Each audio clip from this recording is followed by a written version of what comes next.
할렐루야. 벌써 우리가 로마서 1장에서 7장을 다 보고 13번째 시간이 됐습니다. 이제 로마서 8장을 중심으로 16장까지 반환점을 돌게 되죠. 1장부터 7장까지의 내용은 여러분 기억을 하시면 하나님의 의가 드러나서 이제 예수 그리스도를 믿는 자들 안에서 그 의가 우리에게 정가가 돼서 하나님이 우리를 의롭다라고 여겨줬고, 그렇기 때문에 그 어떠한 죄악에 있는 자들이라도 예수 그리스도를 믿음으로 말미암아 의로운 자로 칭의가 되었기 때문에 이제는 어떻게 살아야 합니까? 라는 제목에 대한 그 질문에 대한 답을 8장부터 쭉 풀어나가는 것이 바로 로마서 8장의 시작입니다. 그래서 로마서 8장은 우리가 말씀을 읽었지만 사실 설교할 것이 없습니다. 로마서 8장에 있는 말씀 자체가 너무나 찬란히 빛나는 하나님의 주옥 같은 말씀이기 때문에 어떠한 위대한 설교가가 설교를 한다 하더라도 하나님의 말씀 자체보다 뛰어날 수는 없기 때문에 여러분이 로마서 8장을 이해하기 위해서는 그냥 계속 읽으시면 됩니다. 한 번, 두 번, 세 번, 10번, 100번을 읽으시면 됩니다. 로마서 8장은 그 말씀 자체가 우리에게 강력하게 임해서 좌우에 날선 그 어떠한 예리한 검보다도 더 날카로워서 우리의 영과 혼과 골수 다 쪼개고 우리의 생각을 감찰하시고 성령 하나님께서 우리에게 아버지 하나님의 뜻이 무엇인지 선명하게 드러나게 하시는 것이 바로 로마서에 있는 8장에 있는 말씀이라는 것입니다. 여러분 믿으십니까? 아멘. 여러분 그리스도의 사람이십니까? 영어로 여쭤보면 Are you Christian? 입니다. 그리스도의 사람이십니까? Are you Christian? 다시 한번 여쭤보면 여러분 진짜 그리스도의 사람이십니까? Are you real Christian? 입니다. Are you real Christian? 많은 사람들이 이 기독교 문화권에서 살아가고 있는 사람들은 당신은 그리스도인이십니까? 물어보면 어렸을 때부터 교회 생활을 해왔고 교회 생활이 익숙해졌기 때문에 Yes, I am a Christian 이렇게 대답을 하죠. 하지만 그들의 삶을 들여다보고 그들의 가치관이 무엇인지 우리가 조금만 이야기를 해보면 이 사람은 이들의 믿음은 진짜가 아니었구나라는 것이 선명하게 드러납니다. 그것이 이 시대에 우리가 얘기하고 있는 그리스도인이라는 사람들의 모습입니다. 진짜 그리스도인들은 어떤 사람들인가? 그 사람들의 특징이 무엇인지 오늘 로마서 8장을 통해서 우리가 살펴보고 과연 내가 지금 우리가 고백한 것처럼 정말 참된 그리스도인의 삶을 살고 있는지를 살펴보고 그렇게 살아내는 은혜의 시간이 되기를 바랍니다. 첫 번째로 진짜 그리스도의 특징은 무엇이냐면 결코 정죄함을 당하지 않는 사람입니다. 결코 정죄함을 당하지 않는 사람. 이 이야기는 내가 도덕적으로 완벽해진 사람이라는 것이 아닙니다. 그리스도 예수 안에 있는 자는 결코 정죄함이 없다라고 8장 1절에 이야기하고 있죠. 이 이야기는 죄를 짓지 않는다는 이야기가 아닙니다. 내가 예수를 믿는 순간부터 더 이상 나는 죄를 짓지 않는다 이 이야기가 아니고 죄를 짓지만 그리고 때로는 무너지고 실수를 하고 넘어지지만 그것이 7장의 고민이었죠. 바울의 고민이었죠. 7장에 있는. 그럼에도 불구하고 예수 그리스도 안에 있는 자들은 그 죄를 하나님께서 정죄하지 않겠다라는 것입니다. 정죄를 할 것이 없어서가 아니고 정죄 자체가 예수 그리스도 안에 있는 자에게는 사라져버린다는 얘기입니다. 놀라운 선포입니다. 많은 사람들이 이 부분에서 걸려 넘어집니다. 불공평한 거 아닙니까? 죄인을 어떻게 죄 없는 자로 여기고 그 사람을 심판을 하지 않는다라는 것입니까? 그에 대한 답은 그렇기 때문에 은혜라는 것입니다. 은혜는 저와 여러분의 머리로 이해할 수 있는 영역이 아닙니다.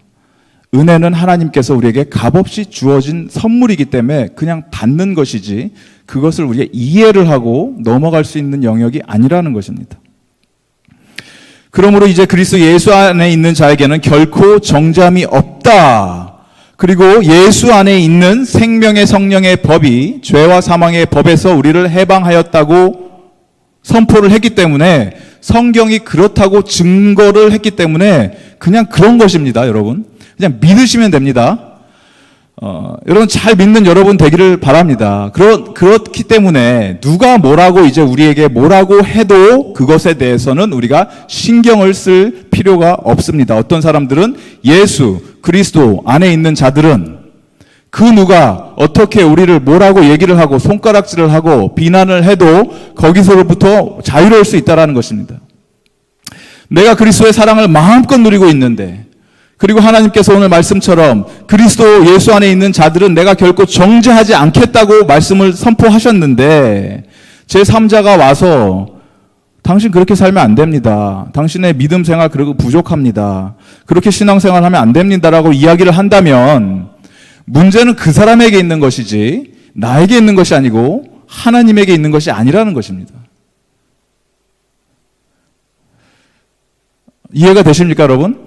반드시 그리스도 예수 안에 있는 자가 돼야 된다는 것입니다. 그렇게 됐을 때 비로소 우리가 어떠한 정죄함으로부터 자유를 누릴 수 있게 되고, 사람의 의견에 더 이상 반응하지 않는 진정한 참된 자유를 누리게 된다는 것입니다. 그 자유를 누리시는 저와 여러분 되기를 바랍니다. 두 번째 특징은 무엇이냐? 진짜 그리스도인들의 두 번째 특징은 그리스도의 사람은 생각이 다른 사람들입니다. 생각의 영역 자체가 달라져 버립니다. 더 이상 우리는 육신의 생각에 머무는 자들이 아니고 영의 생각을 따르며 살게 되는데, 땅의 것에 우리의 마음을 두는 것이 아니고 우리는 이제 하늘의 것에 소망을 품고 이 땅을 살아가는 자들이 됩니다. 5절 말씀을 보니까 육신을 따르는 자는 육신의 일을 생각하고 영을 따르는 자는 영의 일을 생각하나니, 여기서 생각한다는 이 표현은 그냥 잠깐 생각하고 넘어가는 수준의 그러한 생각이 아니고, 어떠한 것들을, 어떠한 현상들을, 어떠한 사람들을, 어떠한 일들을 깊이 묵상하고 곰곰이 다시 한번 되새겨보고, 그리고 그 생각이 궁극적으로 나의 마음과 나의 행동을 사로잡아서 내가 그 생각대로 이끌림을 받도록 습관적으로 의도적으로 나의 생각의 고삐를 조절하는 그러한 생각을 얘기하는 것입니다. 그냥 내가 생각해 볼게 하고 넘어가는 정도의 생각을 얘기하는 단어가 아닙니다. 여기서 쓰여진 단어가. 그래서 우리가 육신의 것들, 이 땅의 것들의 생각을 내어주면은 그 결과가 무엇이냐면 사망이요 라고 6절에 선포합니다. 육신의 것에 우리의 생각이 끌려다니기 시작하면은 그 결과는 죽음이 이르게 되는 것이고, 반대로 하나님의 영이 나의 생각의 고삐를 잡고 하나님의 뜻대로, 하나님이 원하시는 방법대로 내 삶을 다스리고 통치하고 이끌기 시작하면은 무엇이 따라온다? 생명과 평안이니라. 할렐루야. 왜 저와 여러분의 마음속에 하나님이 약속해 주신 이 생명과 평안이 있는데 늘 누리지 못하고 있습니까? 어쩔 때는 누리고 어쩔 때는 불안에 사로잡혀서 벌벌벌 떨고 있는 그러한, 왜 괴로운 인생이 반복됩니까? 왜냐하면 아직까지 우리는 이 생각의 영역에 있어서 육신의 것들로 너무나 가득 차 있기 때문에 그렇습니다. 이 눈에 드러나는 것들 있죠. 눈에 드러나는 잘못된 것들, 누가 보아도 저거는 육신의 것이네 라고 이야기할 수 있는, 평가할 수 있는 것들은 우리가 얼마든지 경계하고 주의하고 피할 수 있습니다. 그렇지 않습니까? 누가 봐도 저건 잘못한 것, 저거는 도덕적으로 봐도 타락하고 방탕한 삶이다 라고 하는 것, 뭐 예를 들어서 도박을 한다던가 거짓말을 한다던가 술에 취해서 헤어나오지 못한다거나 뭐 사기를 친다던가 육신의 정욕에 따라서 사는 사람들이 있지 않습니까? 그런 것들은 예수 그리스도를 믿는 자들이라면 그냥 당연히 피하려고 노력하지 않습니까? 그래서 피하면 됩니다. 그건 쉬운 것입니다. 그거는. 어려운 것은 무엇이냐면, 정말 무서운 것은 우리가 교회 일을 하면서 육신의 일을 생각할 수 있습니다. 세상의 논리와 세상의 방법과 세상이 하는 것 그대로 교회를 운영할 수 있습니다. 교회를 나름대로 내가 섬긴다고 얘기를 하면서 교회를 열심히 내가 묵상을 하고 생각을 한다고 하면서 결국 하는 방법은 세상의 것들과 전혀 다를 바가 없는 것들은 육신의 일로 교회 일을 하려고 하는 것입니다. 이런 사람들에게는 열심히 부족한 것이 아니고, 노력이 부족한 것이 아니고 생각이 잘못됐다라는 것입니다. 생각 자체가. 인간적인 생각으로 가득 차갖고 뼛속까지 깊은 곳까지 세상적인 논리로 무장이 돼서 그것을 교회로 가지고 와서 마치 하나님의 교회를 회사 운영하듯이 운영하면 된다고 착각하는 사람들이 있다라는 것입니다. 영국에 윌리엄 템플이라는 그 성공의 주교가 있었는데 이런 표현을 했습니다. 당신의 종교는 당신이 혼자 있을 때 하는 것입니다. 멋진 표현 아닙니까? 여러분의 종교는 교회에 와서 하는 것이 여러분의 종교가 아니고 여러분이 혼자 계실 때 하는 생각들, 행동들, 마음속에 나오는 그 표현들이 여러분의 종교라는 것입니다. 다른 말로 내 주변에 아무도 나를 보지 않고 있을 때, 아무도 나를 상관하지 않고 터치하지 않을 때, 방해하지 않을 때 내가 자연스럽게 하는 행동들 있지 않습니까? 드라마를 본다던가 음식을 먹는다던가 아니면 그냥 누워서 편히 쉰다던가 하는 것들이 우리의 종교라는 것입니다. 여러분이 아무도 보지 않을 때, 아무도 상관하지 않을 때 하는 것이 오직 하나님이 떠오르는 생각이 들기를 바랍니다. 하나님만, 예수님만이 떠오를 때 그것이 여러분의 종교라는 것입니다. 진정한 여러분의 신앙인의 모습이라는 것입니다. 누가 평가하는 모습이 아니고 하나님이 여러분을 바라보셨을 때의 모습. 교회를 위해서 기도하고 때로는 교회에 여러 가지 어려움을 놓고 걱정하는 것 괜찮습니다. 당연히 그렇게 해야죠. 교회가 어려움을 당하면 기도를 해야죠. 그리고 걱정을 해야죠. 교회 성도라면 마땅히 해야 하는 바가 맞습니다. 그렇지만 그 걱정의 도가 지나쳐서 어느 선까지 가냐면 하나님에 대한 신뢰가 약해진다면 그것은 인간적인 걱정으로 변합니다. 교회를 걱정한다고 너무 걱정을 하다 보니까 과연 하나님이 지금 하고 계신가? 하나님 살아계십니까? 라고 한다면 그것은 인간적인 생각으로 교회를 걱정하고 있다는 것입니다. 여러분 좀 더 정확하게 명확하게 말씀을 드리면 교회를 위한 걱정, 고민 여러분이 안 하셔도 됩니다. 교회는 하나님의 것입니다. 하나님이 책임지십니다. 내가 무엇을 해서 교회가 변한다고 착각하지 않으시기 바랍니다. 우리가 알거니와 하나님을 사랑하는 자, 곧 그의 뜻대로 부르심을 입은 자들에겐 모든 것이 합력하여 어떻게 된다? 선을 이루느니라. 다음 주에 살펴볼 본문 말씀인데 이것을 붙든다는 얘기는 뜻은 무슨 얘기냐면 우리가 할 일이 다른 것에 있는 것이 아니고 우리의 믿음의 주여 또 온전케 하시는 예수님께만 우리의 시선이 고정될 때 그것이 바로 영의 일을 생각하는 것이 됩니다. 영의 일. 그리고 하나님이 우리의 삶을 주관하여 주시고 붙들어 주시고 교회를 통치하고 다스려 주시기 때문에 드러나는 현상들이나 어려움들이 문제인 것처럼 보여도 그런 것들조차도 하나님께서 다 합력해서 무엇을 이루신다? 선을 이루신다라는 것입니다. 육신에 있는 자들은 결단코 하나님을 기쁘게 할 수가 없습니다. 여러분 주님의 기쁨이 되기 원하지 않으십니까? 그것이 우리의 고백 아닙니까? 주님의 기쁨이 되기를 원합니다. 나 주님의 기쁨 되기 원합니다. 찬양도 합니다. 반드시 해야 되는 것, 영적인 것에 우리의 마음을 두기 바랍니다. 이 영적인 것에 마음에 둔다는 것을 이해하기 위해서는 영적인 것이 아닌 것을 이해해야 합니다. 영적인 것이 아닌 것은 무엇이냐면 여러분의 종교성을 이야기하는 것이 아닙니다. 종교적 열심이 아닙니다. 교회가 이래야 된다, 저래야 된다, 그 얘기를 하는 것이 아닙니다. 여러분이 그런 표현들을 하고 교회를 걱정한다, 그것이 여러분의 종교적 열심이 교회를 변화시키지 못한다라는 것입니다. 또한 어떤 분들은 신학적으로 똘똘 뭉쳐서 관념적인 어떤 묵상을 통해서 하나님을 알아가고 책에 있는 이 성경책이죠. 성경책도 마찬가지입니다. 성경책을 어떤 지식적인 전달의 매체로만 받아들일 수도 있습니다. 그러면 책 속에 있는 하나님으로 그냥 가다버리는 겁니다. 그렇게 된다면 내가 아는 지식적인 수준의 하나님으로 머물러 있는 것입니다. 하나님이. 우리가 영적인 것을 생각한다는 뜻은 무슨 뜻이냐면 성령 하나님께서 당신의 자녀를 통해서 이루기 원하시는 일이 자연스럽게 우리 마음의 소원이 돼서 그것을 따라가는 것이 영적인 일을 하는 것입니다. 이 일을 하기 위해서 단 한 가지 초점이 맞춰져야 되는데 우리의 싱글 포커스가 무엇이냐면 바로 그리스도의 마음을 닮아가는 것.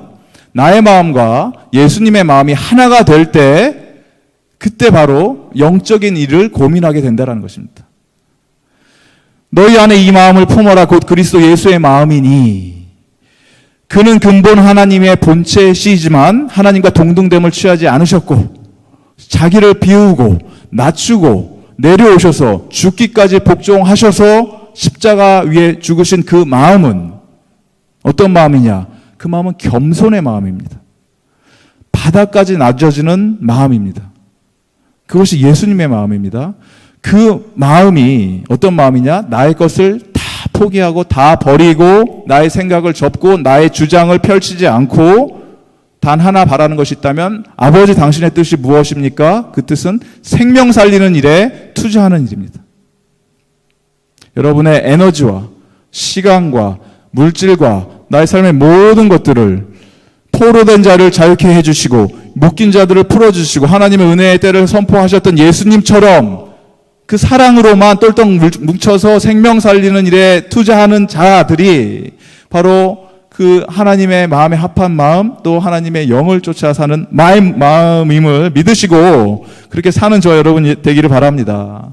9절 말씀해 보니까 이런 표현이 있죠. 누구든지 그리스도의 영이 없으면 누가 아니다? 그리스도의 사람이 아닙니다. 그리스도의 영이 없으면 우리 안에 예수 그리스도가 우리 안에 없으면 우리는 그리스도의 사람이 아닙니다. 내 안에 그리스도의 영이 있다는 말은 하나님을 향한 나의 생각과 이 마음이 세상이 주는 쾌락과 기쁨보다 훨씬 더 크고 훨씬 더 가치가 있고 훨씬 더 아름답고 고귀하기 때문에 내가 이제 쫓아가는 것이 금세 사라져 버릴 이 땅의 일시적인 행복을 쫓아 사는 것이 아니고 하나님 나라의 영원한 가치를 따라서 쫓아가기 때문에 이제는 이 육신의 정욕들 몸의 행실을 죽이고 하나님의 영으로 인도함을 받아 하나님의 자녀답게 살겠습니다 라는 고백이 저와 여러분의 고백이 되기를 바랍니다. 몸의 행실을 죽인다는 이 표현이 13절, 14절에 보면은 나옵니다. 우리가 한 목소리를 읽어봤으면 좋겠습니다. 13절, 14절의 말씀을 함께 읽겠습니다. 시작. 너희가 육신대로 살면 반드시 죽을 것이로되 영으로서 몸의 행실을 죽이면 살리니 무릇 하나님의 영으로 아멘. 영으로 몸의 행실을 죽인다. 이 표현이 나오는데 이 말씀을 우리가 잘 이해해야 합니다. 영으로 우리의 몸의 행실을 죽인다. 우리가 예수님을 믿고 그리스도의 영이 내 안에 거하게 되면 우리가 자동으로 죄를 안 짓게 되는 것이 아니고 로봇처럼 자동으로 나는 더 이상 죄를 안 짓겠다 이렇게 되는 것이 아니고 여전히 우리는 죄에 노출되어 있습니다. 여전히 유혹이 끊임없이 우리 삶 속에 찾아옵니다. 여전히 육신의 정욕 때문에 힘들어하고 넘어집니다. 그런데 그리스도의 영이 내 안에 들어오게 되면은 예전과 달라지는 것이 무엇이냐면 예전에는 내가 아무런 거리낌 없이 어떤 죄를 밥 먹는 것처럼 쉽게 지었다면 이제 내가 예수님을 알므로 말미암아 예수 그리스도의 영이 들어옴으로 말미암아 그렇게 예전에 쉽게 짓던 죄들이 예전 같지가 않다라는 것입니다. 부딪히는 것이 생기고 마음에 이 아픔이 생기게 되고 더 이상 두 주인을 섬길 수 없는 것처럼 생명의 성령의 법과 죄와 사망의 법이 같이 갈 수가 없는 상황에 이르게 됩니다. 그렇기 때문에 다른 표현으로는 우리 내면 안에 끊임없는 영적인 전투가 치열하게 벌어지게 됩니다. 그것이 여러분이 영적으로 살아있다는 증거입니다. 죄의 유혹에 너무나 쉽게 영향을 받는 이 우리 몸의 행실들이 있는데 죄가 막 유혹을 하지 않습니까? 그때 쉽게 넘어가는 것은 이 몸의 행실들입니다. 우리의 육신의 정욕들, 몸의 행실이 쫓아가게 되는데 그것을 어떻게 해야 된다고 말씀이 표현하냐면 죽이라고 얘기합니다. 죽여버려라. 몸의 행실을 죽여라. 이 표현은 종교적 행실을 말하는 것이 아닙니다. 예를 들어서 교회를 다니고 예수를 믿으면 술 마시면 안 됩니다. 담배 피면 안 됩니다. 이거 하면 안 됩니다. 저거 하면 안 됩니다. 이런 정도 수준의 도덕적 가르침을 말하는 것이 아니고 이것은 어찌 보면 참으로 유치한 수준의 가르침입니다. 율법주의적인 가르침이고 이거 하면 안 되고 저거 하면 안 되고 율법주의적인 종교적인 가르침 그 이야기를 하는 것이 아니고 몸의 행실을 죽인다는 말은 나의 전인격적인 삶의 모든 영역에서 나의 생각과 태도와 행동과 말하는 것과 가치관과 모든 영역에서 그것이 조금이라도 아주 작은 부분이라도 죄를 지을 수 있는 가능성에 노출이 된다면 수단과 방법을 가리지 않고 그것을 적극적으로 대적하고 맞서 싸우고 피해야 한다는 것입니다. 모든 영역에서, 삶의 모든 영역에서. 여러분, 이 죄를 가지고 장난하지 않기 바랍니다. 죄는 우리가 함부로 이렇게 장난할 수 있는 영역이 아닙니다. 사탄은 저와 여러분이 맞서 싸울 수 있는 존재가 아닙니다. 어떤 미국에 있는 목사님의 간증이었는데 참 인상 깊게 제가 들은 간증인데 이런 말씀을 하셨습니다. 본인이 늘 교회 생활만 하고 성도들에게 하나님 말씀대로 살아야 된다, 경건하게 살아야 된다 이런 가르침을 하다가 보니까 어느 날 느껴보니까 너무나 성도의 삶을 모른다는 거예요. 나는 사실 교회에서만 생활을 하니까 성도님들은 어떻게 그 어려운 환경 속에서 살고 있는지, 그래서 그것이 궁금해서 한 주간을 의도적으로 작정을 하고 죄에 자기 스스로를 마음껏 노출시켰다고 합니다. 그냥 죄의 현장에 몸을 집어 던졌다는 거죠. 무슨 일을 구체적으로 어떻게 했는지를 표현은 안 하셨습니다. 그 목사님이.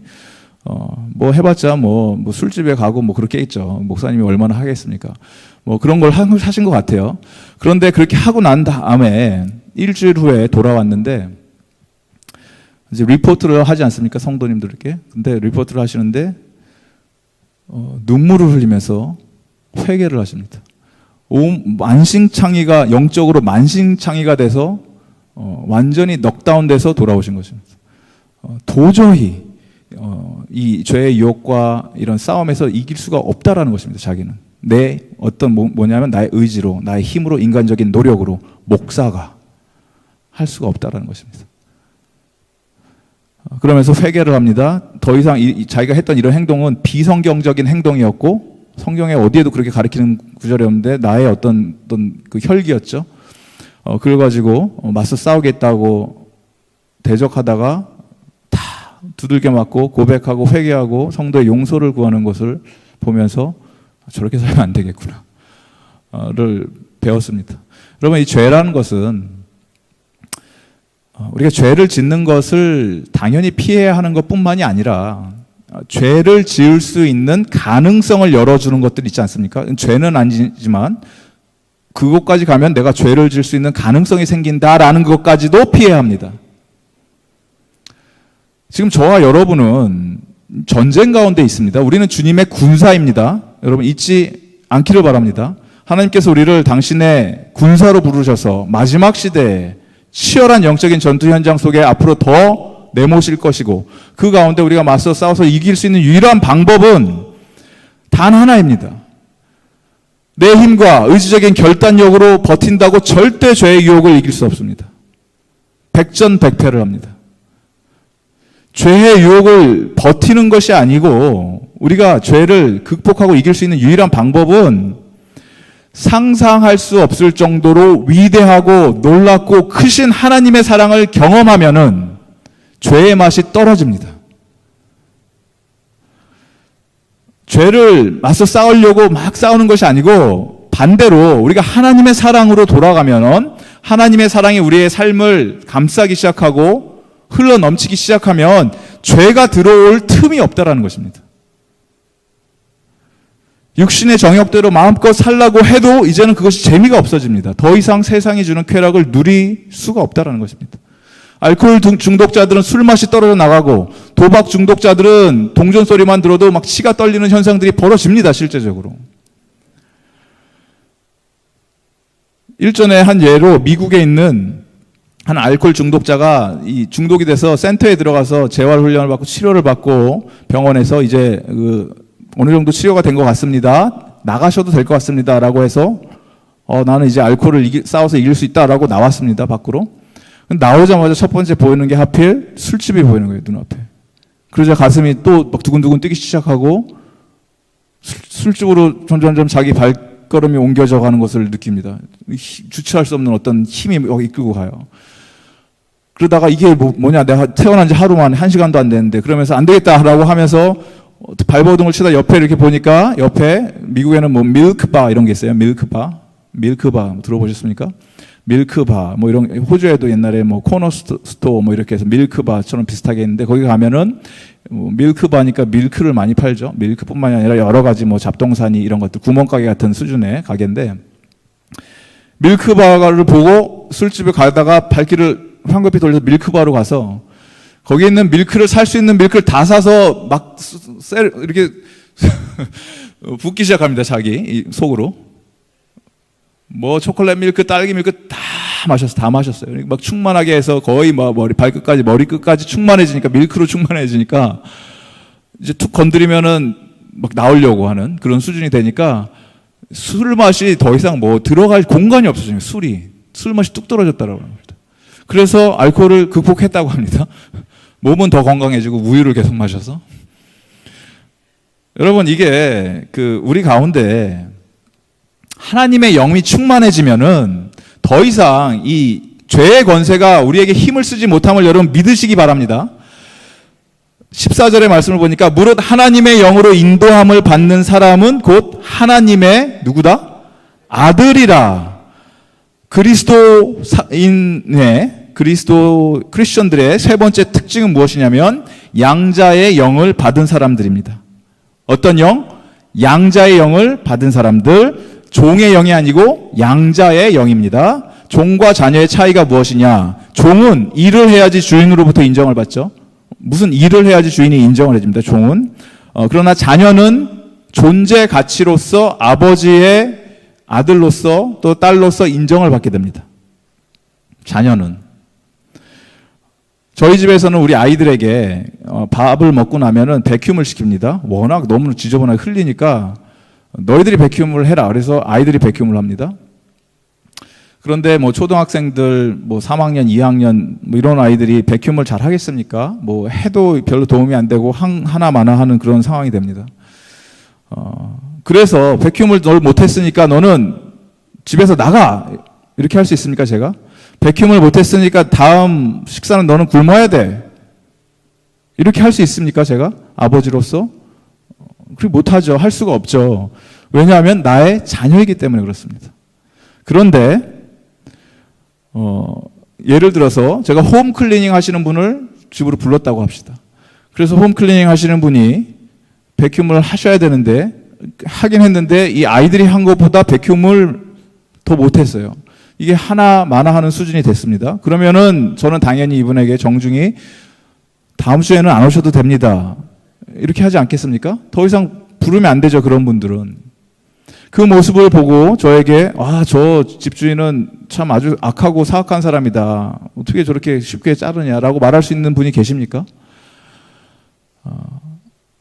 자녀나, 저의 자녀나 홈클리너나 둘 다 백큐음을 못하는데 둘의 차이가 무엇입니까?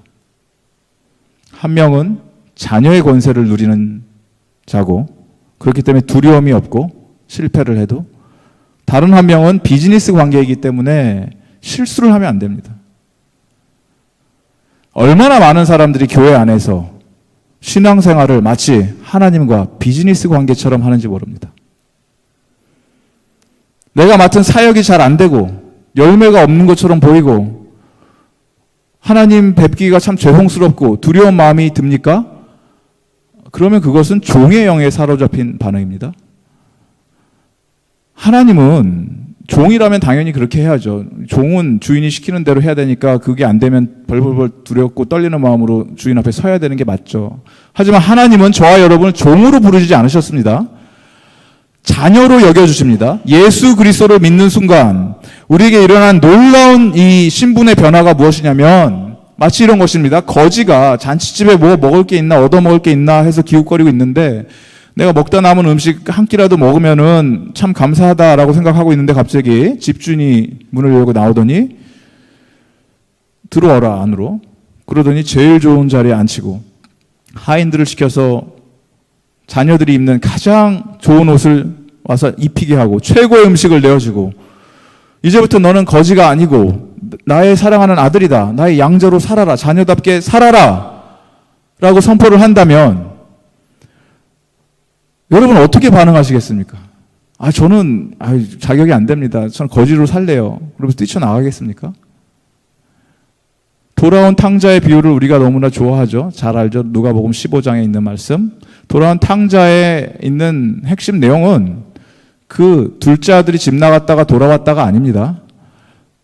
첫째 아들이 바리새인들이 또 다른 탕자로서 아버지의 마음을 이해하지 못했다도 아닙니다. 진짜 메시지는 탕부이죠. 탕부. 말도 안 되는 아버지의 사랑입니다. 있을 수가 없는 하나님의 은혜입니다. 두 아들을 끝까지 품으시려고 하는 아버지의 마음이라는 것입니다. 그것이 우리가 알고 있는 복음입니다. 그런데 왜 거지처럼 살려고 하십니까? 언제까지 종의 영에 사로잡혀서 벌벌벌 떨면서 하나님이 선포하시고 허락하시고 인정해 주신 이 자녀의 권세를 누리지 못하고 살고 있습니까? 15절 말씀. 너희는 다시 무서워하는 종의 영을 받지 아니하고 양자의 영을 받았으므로 우리가 아빠, 아버지라고 부르짖느니라. 내가 하나님의 자녀라는 것을 어떻게 합니까? 성령님께서 증거해 주십니다. 성령님이 인정해 주십니다. 다른 말로 우리 가운데 하나님께서 흔들리지 않는 이 확신을 심어주신다는 말씀입니다. 자녀가 누리는 특권이 몇 가지가 있는데 이것을 빨리 좀 살펴보도록 하겠습니다. 이게 사실은 로마서 8장을 제가 계획하기로 4번에 걸쳐서 수요 예배 때 하려고 했는데 여러 가지 다른 스케줄이 겹치다 보니까 지금 막 굉장히 빠르게 지금 진행하고 있습니다. 첫 번째 자녀가 누리는 특권이 무엇이냐면 안전을 누리게 됩니다. 안전. 학교 다닐 때 동생이 맨날 맞고 다니면 그 형이 있잖아요. 형이 와서 동생을 보호해 줍니다. 그러면 이 동생은 학교 갈 때 이제 앞으로 형이 싸움을 잘하는 형이면 형일수록 더욱 당당해집니다. 더욱 떳떳해집니다. 왜냐하면 믿는 백이 있기 때문에. 여러분의 믿는 백은 누구냐면 하나님이십니다. 나의 아버지가 하나님이신데 안전을 누리게 되고 시큐리티가 생기는 것이고 자녀의 특권은 두 번째 무슨 특권이 주어지냐? 권세가 주어집니다. 권세가 주어진다는 것은 여러분 존 F 케네디가 있는데 그 미국의 대통령이었죠. 그 존 F 케네디가 집무하는 집무실이 그 화이트하우스의 웨스트윙이라는 곳이 있는데 이 웨스트윙은 어떻게 보면 전 세계에서 들어가기가 가장 힘든 곳이죠. 시큐리티 체크가 너무나 심하니까 들어가기 위해서 수십 번의 시큐리티 체크를 해야 되죠. 그런데 이 웨스트윙의 집무실에 아무런 시큐리티 체크 없이 마음껏 들어가서 마음대로 놀고 먹고 자고 할 수 있는 사람이 한 명 있었는데 누구냐? 존 F 케네디 주니어입니다. 케네디의 아들. 그 사진이 굉장히 유명한 사진이 있습니다. 백악관 안에 있는 데스크에서 존 F 케네디가 사인하고 있는데 아들이 그 밑에서 장난감 가지고 놀고 있는 사진이 있습니다. 여러분은 이러한 권세가 하나님 나라의 보좌에 들어갈 수 있는 권세가 주어졌기 때문에 아버지의 이름을 의지해서 예수 그리스도의 이름을 의지해서 하나님 나라의 보좌로 언제든지 마음껏 들어가서 하나님 앞에서 재롱 부릴 수 있는 특권이 주어졌다는 것입니다. 세상이 주지 못하는 하나님과의 친밀한 관계를 누리게 됩니다. 이 세상의 그 어떠한 다른 종교도 자기네들이 믿는 신을 아빠라고 부를 수 있는 종교는 그 어떤 종교도 없습니다. 오직 예수 그리스도 안에 있는 자들만이 세상을 지으시고 창조하시고 다스리고 통치하고 계시는 그 창조주를 아빠라고 부를 수 있는 놀라운 특권이 주어집니다. 하나님을 아빠로 부르짖는다. 이 말은 하나님을 믿는 것이 더 이상 아까 말씀드린 것처럼 이 성경을 신학적인 어떤 지식으로 이해하고 교리에서 말하는 이 추상적인 관념적인 개념으로 하나님을 받아들이는 것이 아니고 이제 하나님은 내가 아빠라고 부르짖을 때는 내 삶 속 깊이 관여하시고 나의 작은 숨소리에도 반응해 주시고 나의 그 작은 아픔도 하나님께서, 아버지께서 감싸주시기 때문에 그 아버지를 향한 신뢰로 아빠라고 부르짖을 수 있다는 것입니다. 하나님 아빠 사랑합니다. 이 고백이 여러분에게 언제나 어디서나 마음껏 흘러나오기를 바랍니다. 자녀에게 따라오는 또 다른 놀라운 특권은 무엇이냐면 법적인 상속자가 됩니다. 이 세상에 우리 부모님들이 살아계시다가 돌아가실 때 물려주시는 재산이 있지 않습니까? 그 재산만 받아도 우리는 참으로 기쁘죠. 감사한데 이 하나님의 자녀가 받는 이 유산은 이 세상에 썩어지는 재물과 비교할 수 없는 하나님 나라의 영광입니다. 그런데 우리가 받는 이 상속에 따라오는 영광에는 조건이, 컨디션이 어플라이 하는데 하나님 나라의 영광을 받기 위해서 반드시 같이 오는 것이 마치 동전의 양면, 앞뒤면처럼 반드시 따라오는 것이 바로 고난입니다. 고난. 고난과 영광은 함께 갑니다. 훌륭한 아버지일수록 반드시 자녀를 양육하고 훈계합니다. 왜냐하면 훈계의 목적은 자녀의 유익을 위해서. 우리가 이 땅을 살면서 하나님의 자녀로 살게 되면은 하나님께서는 하나님의 자녀로서 살 수 있도록, 자녀답게 살 수 있도록 반드시 그 고난과 아픔과 훈계의 과정을 겪으면서 궁극적으로 우리가 바라보는 것이 무엇이냐면 결국에는 예수님을 닮아가는 것입니다. 그것이 자녀된 자의 그 특권입니다. 가족이 서로 닮아가지 않습니까? 부부가 닮아가고 자녀들이 부모를 닮아가고 온 가족이 같이 닮아가는 것처럼 우리가 예수 그리스도 안에 있는 자라면 하나님 아버지를 우리 아빠라고 모시고 예수님을 큰형님으로 모시고 우리 믿음의 식구들이 한 패밀리가 된다면 우리는 다 믿음의 공동체 안에서 서로 닮아간다는 것입니다. 그것이 세상에서 누리지 못하는 놀라운 이 공동체의 능력이고 특권이라는 것입니다. 여러분 그 특권을 누리고 계십니까? 마음껏 누리시기 바랍니다. 결국 우리는 하나님 나라의 가족으로 그 모습을 닮아갑니다. 날마다. 그리고 이 그리스도 사람으로서 사는 우리들에게 주어진 하나님의 약속 가운데 놀라운 약속은 저와 여러분의 인생의 전성기는 여러분 아직 오지 않았습니다. 연세가 많이 드신 분도 계시고 젊은 청년들도 있고 하지만 여러분의 그 나이와 상관없이 여러분의 인생의 전성기는 아직 오지 않았습니다. 언제 오는가? 23절에서 25절 우리가 함께 읽어볼까요? 23절에서 25절을 읽고 말씀을 마치도록 하겠습니다. 시작. 그뿐 아니라 또한 우리 곧 성령의 처음 익은 열매를 받은 우리까지도 속으로 탄식하여 양자 될 것 곧 우리 몸의 속량을 기다리느니라. 우리가 소망으로 구원을 얻었음에 보이는 소망이 아니니 보는 것을 누가 바라리요. 만일 우리가 보지 못하는 것을 바라면 참으로 기다릴지니라. 아멘. 여러분이 보이지 않기 때문에 소망을 갖게 되는 것이고 희망을 갖게 되는 것이고 품을 수 있게 된다라는 것입니다. 그 하나님의 놀라운 약속이 이루어지는 그 마지막 성취의 순간은 우리의 구원자 되시고 우리의 유일한 이유가 되시고 삶의 목적이 되시는 예수 그리스도가 이 땅에 다시 오실 때 우리가 그토록 바라는 그 성령의 처음 익은 열매 예수 그리스도가 우리의 삶 속으로 들어오셔서 우리도 이제 양자에 된 그 완성된 삶을 누리면서 우리 몸의 속량, 지금 우리가 겪고 있는 몸의 육신의 아픔과 질병과 고난과 이런 모든 것들이 다 사라지는 그날이 여러분의 인생의 전성기가 될 것입니다. 말씀을 정리하도록 하겠습니다. 여러분은 그리스도의 사람이십니까? 진짜 그리스도의 자녀입니까? 그러면 자녀답게 살기 바랍니다. 더 이상 우리에게는 정죄함이 없습니다. 이제 육신의 생각을 떠나서 하나님의 영으로 무장돼서 그렇게 살기를 바랍니다. 그리스도가 받을 하나님의 나라의 영광, 이제는 자녀된 자의 특권을 누리면서 그 영광의 자리에 동참하기 위해 고난의 자리도 우리가 기쁨으로 나갈 수 있는 믿음의 백성이 되기를 주님의 이름으로 간절히 소망합니다. 우리 이 시간에 우리 마음을 다해서 고백하면서 하나님의 사랑을 함께 찬양하면서 나가도록 하겠습니다. 아버지 사랑 내가 노래합니다. 함께 찬양합니다.